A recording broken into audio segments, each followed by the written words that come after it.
Well, hello and thank you for tuning in. You're watching The Property Guide on ET Now. Thank you first of all for your overwhelming response to last week's episode. On this show, we aim to give you all of the information you need when buying real estate or investing in a home. For any feedback or queries, write to us on the email ID that's at the bottom of your screen. And remember, you can reach me on Twitter at any time as well. Let's get started. On the show, we'll discuss with our experts the newly opened expressway leading to Bangalore International Airport. What does this mean for real estate in that corridor? We'll talk about investment options in Hyderabad and Navi Mumbai. And we'll sit down with Andrew Ware of KPMG International and find out which markets overseas are attractive for Indian investors. Joining us on the show today, Prashant Agarwal, co-founder at PropTiger.com, and in the studio with me, Arvind Nandan, independent analyst. Now, both of you, thank you for coming in, gentlemen. Let's start by talking about Bangalore. There's a new expressway that connects the city to the international airport, and that's a drive that everybody in Bangalore has been complaining about.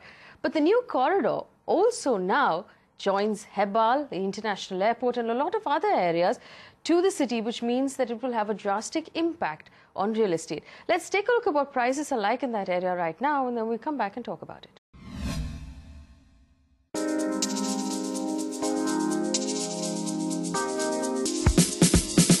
The country's IT capital, Bangalore, has received a major infrastructure boost. 2 years after it was conceptualized, the elevated corridor between Hebbal and Kempegowda International Airport has opened. The 6-lane expressway has made travel from Hebbal to the airport a mere 20-minute affair. The 600 crore project is expected to ease bottlenecks at Hebbal and promises a hassle-free ride for commuters. Prices on the locations around the corridor have witnessed a smart appreciation over the last 2 years. Hebbal, which is home to many commercial establishments, has seen a whopping 53% rise in prices in just 2 years. Homes here are currently quoting at an average of Rs 5,600 per square foot. On the other hand, homes in Hennur have witnessed a 15% increase in prices over the last 2 years and are currently quoting at an average of Rs 4,625 per square foot. Homes in Yelahanka are currently quoting at an average of Rs 4,000 per square foot, an increase of 23% in just 2 years. Right, so that was Bangalore for you. Arvind, obviously the new road is a welcome move as far as Bangalore's residents are concerned. Let's first talk about Hebbal, Jakkur, Yelahanka, that stretch. What will the expressway mean? Because now there are portions of those roads that are under the flyover that might not get the kind of business or the kind of traffic that we thought it would. What does this mean for all of those three areas? What it might do in the long run, if not in the immediate term, is that it will relieve the pressure that we have at the junction where, Hebbal gets cluttered and it leads to a big jam on either side of the ring road and on the main road itself. So I foresee this to be a very positive development. In the short term, you may have some stress because everything is not yet ready. But if you look at the way the property market has been evolving in this particular area, right from Hebbal to Yelahanka itself, and then Yelahanka onwards up till the Devanali stretch. So this whole stretch is likely to benefit. In my view, it should benefit first in the adjoining areas of Hebbal and then move further up from there. There's construction, quite heavy construction happening on both sides of that road. For someone looking to just make an investment right now in Bangalore, are there better options around the city?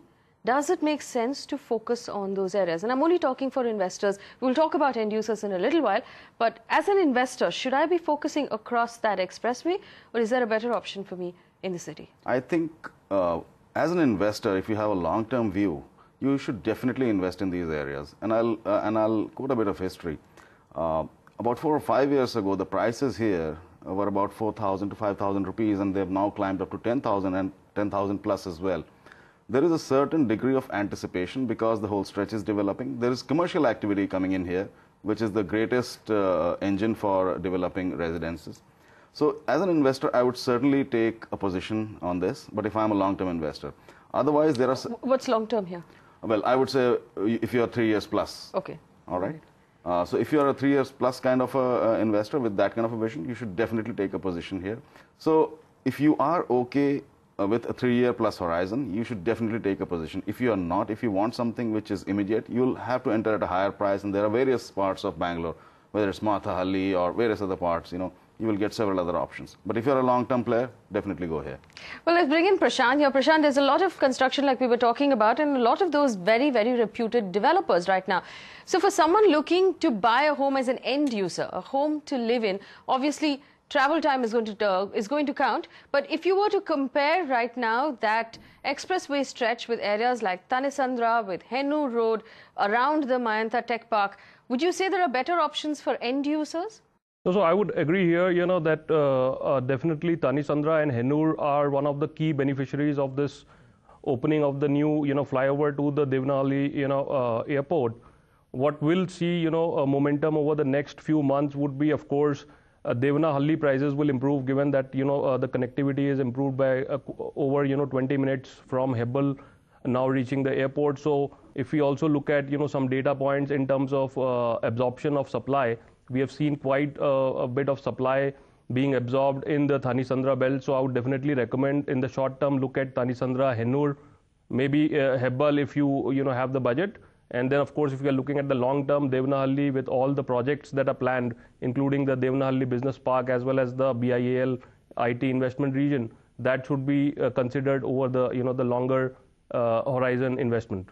Well, Prashant, if a client walked into your office today and said, I'm looking to invest in this stretch, 3 years, should I be looking at a plot of land in a gated community or an apartment? What would you recommend? See, if it's purely for investment, I would, definitely recommend that he looks at a plot of land, which would be from a good developer or a villa, close to Devanahalli, given that a lot of, developments like the aerospace, SEZ, will, come live by 2017. We are seeing a lot of construction progress there and a lot of, companies kind of moving there. So definitely, that would be kind of an investment if he's looking at a 3-year kind of a horizon. I would definitely recommend him to look at the Devanahalli region, Ozone Urbana, and a couple of other projects, would be worth considering there. Very quick question for Prashant. You're looking at projects right now in those areas.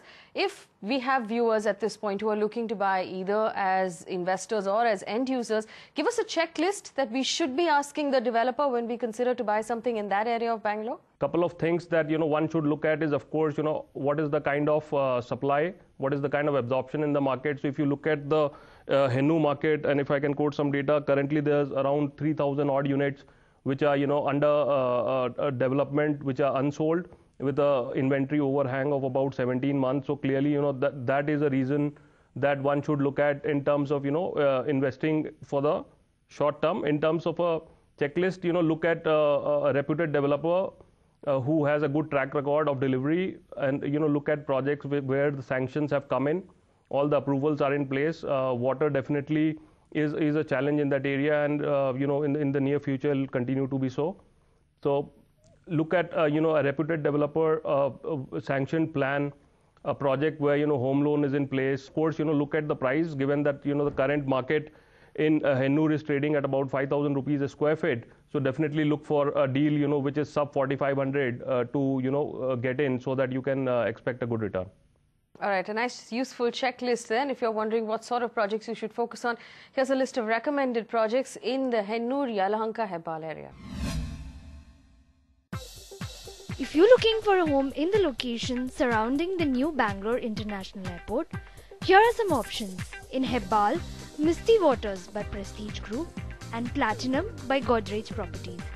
In Hennur, Niku Homes by Bhartiya Group and Purva Palm Beach by Purvankara.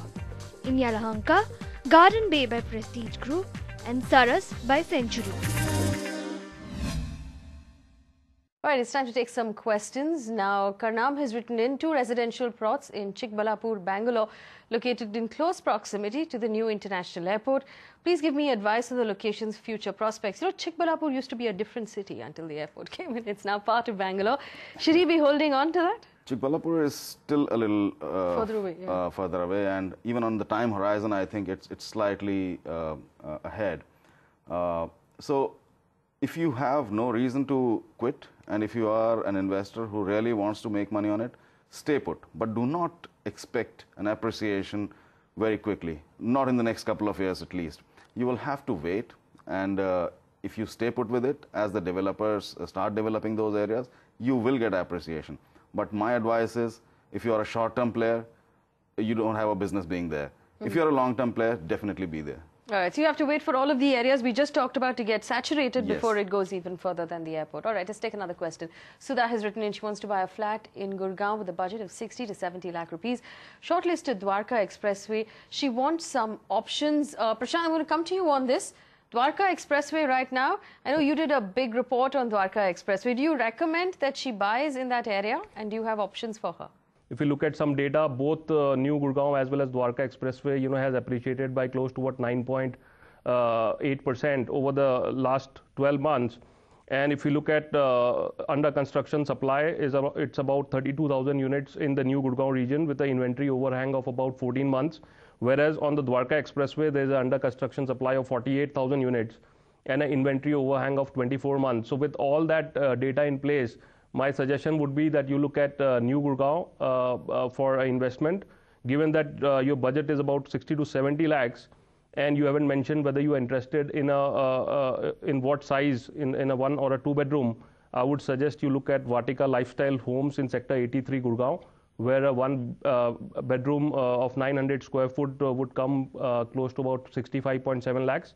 Or look at an upcoming project from Sare Homes in Sector 92 Gurgaon, where a 2 bedroom 1170 square feet would cost you about 64.3 lakhs.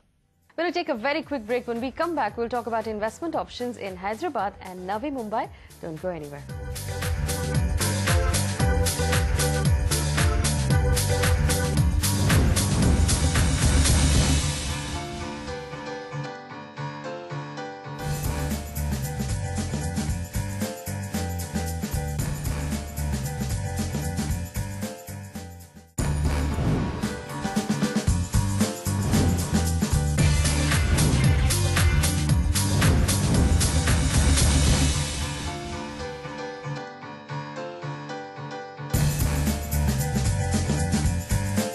Welcome back. You're watching The Property Guide in ET Now. Thank you for staying with us. Both of our guests are still with us as well.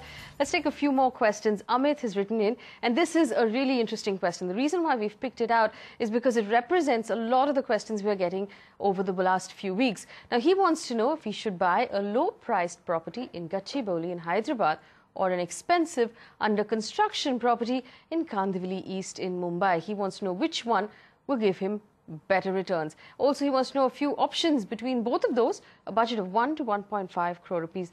Everybody in Mumbai is asking this question right now. If I want to buy a 2-bedroom in Mumbai, I cannot do it for less than 1.8 in any of the locations we talked about. Does it make more sense to invest in a Hyderabad or any other smaller city for that matter? Well, on the face of it, yes. But, you have to be very specific with what you're doing. In this particular case, like Amit has said, his choice is between Gachibowli and Kandivali East. Gachibowli is a very promising location, of course, and Hyderabad per se is a great city which has come up very strong in the last decade and a half. But, he has to analyze his motives very clearly. Hyderabad is something which is going through turmoil right now, and we all know that. It probably will not start to blossom at least in the next 12 to 18 months. So you have to have your motives clear. Is there a reason why you specifically want to be there? And if in Hyderabad, then why Gachibowli only? You could probably look at Madhapur, where there are quite a few other developers. If you look at Kandivali East, which is the specific choice that he's made, there are quite a few projects. The prices, of course, like you said, are 1.5 crores plus. But given a choice between the two and not knowing other things, so other things being constant, I would still like to go for something in Kandivali if my budget permits. And the reason is I'm uncertain about the immediate future of Hyderabad or Gachibowli per se, and I do not know how fast they'll start to pick up in the times to come. Just a quick rebut now. I want to bring Prashant in here. If I go into Gachibowli, I can buy a 2-bedroom there at 30 lakh rupees. Maybe a very 30, 40, 50, around that much. What sort of return can I expect from that investment vis-a-vis 1.5 and upwards in a Kandivali East under construction? Prashant, what would you say to someone who asked you that question? See, prima facie returns from Hyderabad have been, low, given that, Telangana dispute has been kind of there for quite some time now. And, it is a very underpriced market if we just look at capital values. But, given that, the states will be kind of split, the rate should kind of start looking up. but a lot would depend on how, the government is able to pull investments, fresh investments into Hyderabad. And, if you look at the past few years, very few corporates have actually moved into Hyderabad. Thus, I would say that, of course, it's an underpriced market, but it's a high risk, high return kind of investment. If you're looking at a much safer investment, I'll still kind of suggest you to, look at Kandivali East, because, land is a scarcity. And I think given that the current average prices are about 11,700 rupees a square feet, you can get a 2-bedroom for about 1.5, 1.6 CR. A couple of projects that you can look at in Kandivali would be Reflections Eternity by Raheja, where a 2 BHK 1103 square feet would cost 1.4 crore. A White City by Rajesh Life Spaces, where a 2-bedroom 980 square feet is available for about 1.1 crore. And Oasis by Acme Group, where a 2 BHK 1102 square feet is available for 1.3 crore. So quite a varied options in Kandivali East, and a much safer bet, I would say. Rahul has written in, he wants to buy a 1-bedroom apartment in Panvel, Navi Mumbai with a budget of 50 lakh rupees. He shortlisted the Balaji Symphony by Space India and Greenscapes by Monarch. Now he tells us both these projects do not fall under the CIDCO jurisdiction, but the developers have assured him the NANA Act will ensure development of these localities. He wants help understanding the NANA Act, and he wants to know which of the two is a better option. Prashant, do you want to take this question? Take us through what the NANA Act is and how it will impact developments in Navi Mumbai. Both these projects come under the MMRDA, and MMRDA, had published the NANA Act, which essentially was to take care of development of localities which fall under a 25-kilometer aerial, distance from the new proposed airport. And all that development would be, under the premise of CIDCO to ensure development of those, villages which come under the NANA Act. There are around 270 odd villages which come under the NANA Act, and thus if the two projects under question, are part of these villages, then definitely, you will see good development. If you want to get a, quick refresher on these villages, just do a Google on, villages under NANA Act, and you would be able to get the list of 270 odd villages to confirm that, these two projects are indeed, part of the development under the NANA Act. Between the two projects that he has mentioned, my suggestion would be to look at Monarch Green Spaces, given that Monarch is a renowned developer and of course has a track record of delivery, which are quality, establishments, residential developments, if I may call. Couple of other projects they can look at would be along the NH4 highway, which would be India Bulls Greens, Arihant Akanksha, and Marathon Next Zone. We hope that helps. It's time for us to take a very quick break, but I want to thank both Prashant and Arvind for joining us on the show. And of course, when we come back, we're going to talk about other markets overseas to find out where you should be investing. Don't go anywhere.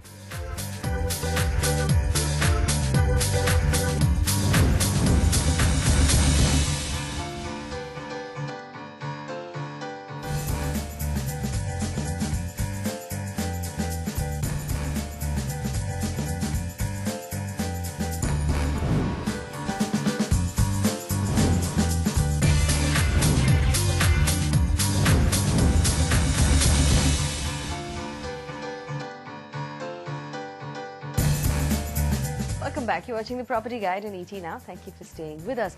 Now, on this show, we give you every possible option when it comes to investing in real estate. So why leave out the options that are outside the borders of this country? We caught up with Andrew Ware, Global Head of Real Estate and Construction at KPMG International, and we began by asking him which of the markets overseas are attractive right now for Indian investors. Listen in.